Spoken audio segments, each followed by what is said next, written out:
Le collectif Perdrix, il a été créé il y a environ une petite dizaine d'années, il date de 2015. Donc en fait, 5 fédérations des chasseurs se sont regroupées avec un éleveur qui produit des oiseaux de souche sauvage. Alors en gros dans la Somme, dans le département de la Somme, c'est entre 3000 et 6000 perdrix qui sont lâchés chaque année. À la fois au mois d'août, en juillet aussi, parfois même en novembre après la fermeture de la chasse. L'idée étant avant tout de lâcher des oiseaux de qualité et puis d'essayer de pérenniser les populations en ayant un maximum de couples pour les années suivantes.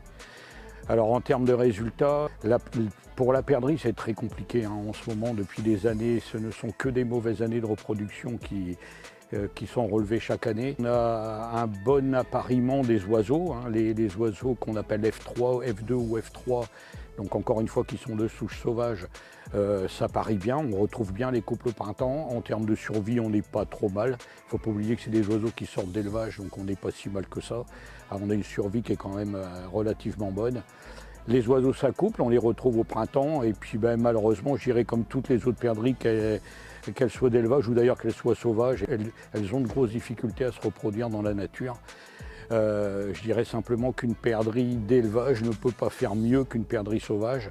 Donc même en essayant d'introduire des oiseaux de grande qualité, on a du mal à redresser la barre pour les perdrix.